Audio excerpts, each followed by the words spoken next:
Okay, so I just finished filming my review for ACOTAR and Magnolia Parks. Now I have to do my review on The House Across the Lake by Riley Sager. Sorry, I don't know how to pronounce. I feel so bad because I hate when people mispronounce my last name.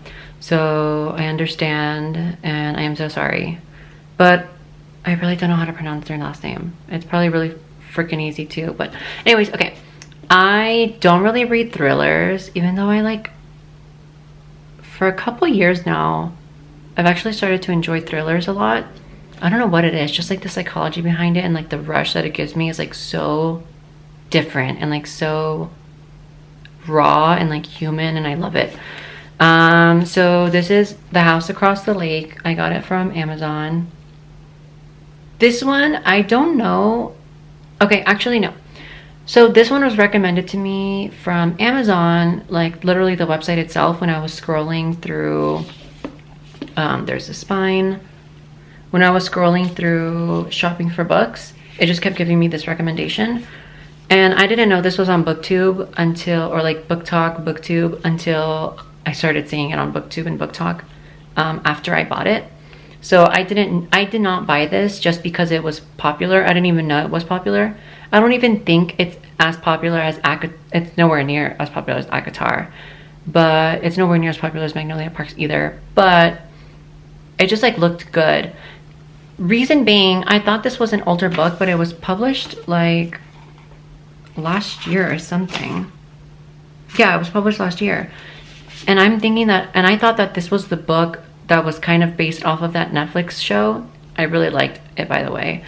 The Woman Across the Street from the Woman in the Window or something like that. That's what I thought this was based off of, next to the actual A Woman in the Window book by, shoot, I forgot the author. I haven't read that book though, because I thought it was like a hybrid of two different novels into one. So I thought this was the other thing it was based off of.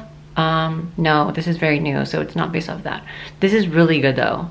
This was really good. I started reading it yesterday and I just finished it like 2 hours ago, and it was so good. It's like 300 and something pages. So it goes back and forth between past tense and present tense, and there's so many twists. There are, like, you can see how big it is. There's so many twists in this book that I did not see coming. I did not expect coming. It's very, very easy to read. It's not a lot of details, which I literally hate so much in books. Sorry to the authors that have like a lot of details. Thank God A Court of Thorns and Roses didn't have as many details as I expected it to be, because it's just like when you're focusing on like a whole page describing like a table or like a park, you're literally boring the reader. At least in my perception. Maybe a lot of people want to literally escape this reality so bad and want a whole page describing the forest, but I don't. That's why I suck at writing details too in my own novels that I write. But anyways, this was so good.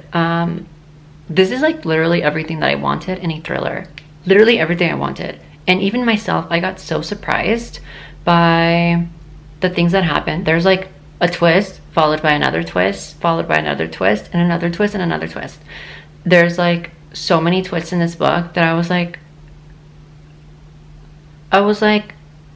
what is going on? But I loved every second of it though. And if you love thrillers, or if you want something that's like twisty and turvy like that, then I think you're gonna really like this one. Kind of spoiler, but like not really. So what I'm about to say, so like click off if you don't want spoilers. But I like the metaphysical turn that this took. I really did not expect it at all. At all. I was really scared that I wasn't going to like this book, because I really wanted to like this book, because I want to keep it in my bookshelf and I want to keep it as my collection. And I'm really happy how it turned out, like the metaphysical twist that it took. You know me, you know my channel, and you know that I do love metaphysics and souls and stuff like that.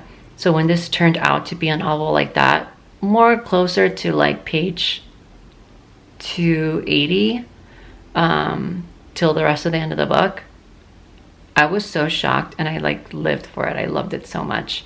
So if you don't like things like that, maybe you probably won't like this. because what I was going to say is that a lot of people did not like how this book ended, whereas I did, and I can see why that they didn't like it, because they're just not, they just like don't get it. You just like don't get the whole like metaphysical twist. Like, stop.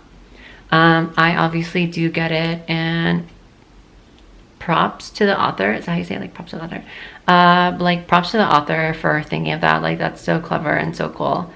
And it was like a perfect way to edit and integrate it into the story, like what happened. If you've read this book and you know what I'm talking about, like, you understand what I'm saying. But yeah, like, I love this book. So good, so easy to read. It's very contemporary too, because they mention like Instagram and social media, and they mention but it's like not trying hard to be that, do you know what I mean? So like the author did it very good, which I like, because movies nowadays and shows nowadays are very cringe, because they push like TikTok and like Instagram or like Twitter like so much into the story that ends up being what the whole story is about. Do you know what I'm saying?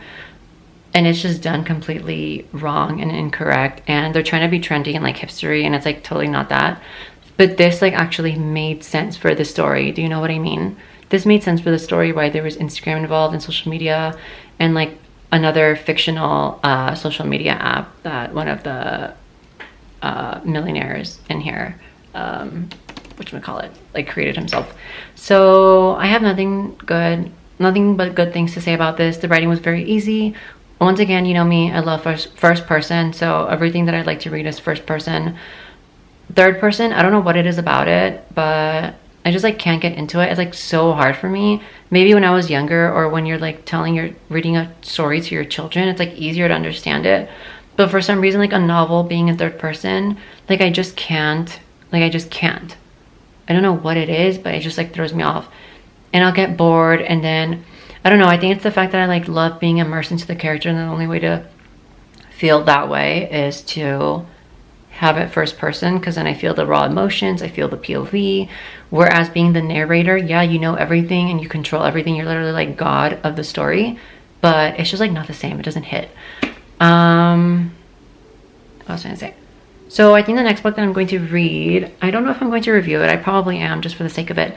It's going to be Magnolia Parks 3. I don't even have that yet, but first I'm going to read A Court of Mist and Fury, because that's the book that I have already there. I'm going to read a couple of comic books that I got yesterday, and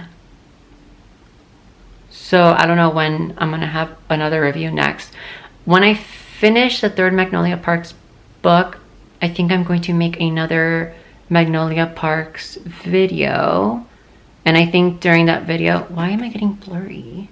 And I think during that video I'm going to mention if I'm going to read The Great Undoing, which is book 4 of Magnolia Parks, or if I'm not going to continue the series, because I don't know if I want to read the 4th one or not. But I do want to find out what happens with Magnolia, and yeah. So, and I still don't know if that series is going to be 7 books or not. Apparently the 5th one comes out like this July or something. I don't know what's going on with that. I don't know anything about that, other than that apparently there's going to be the 5th Magnolia Parks book.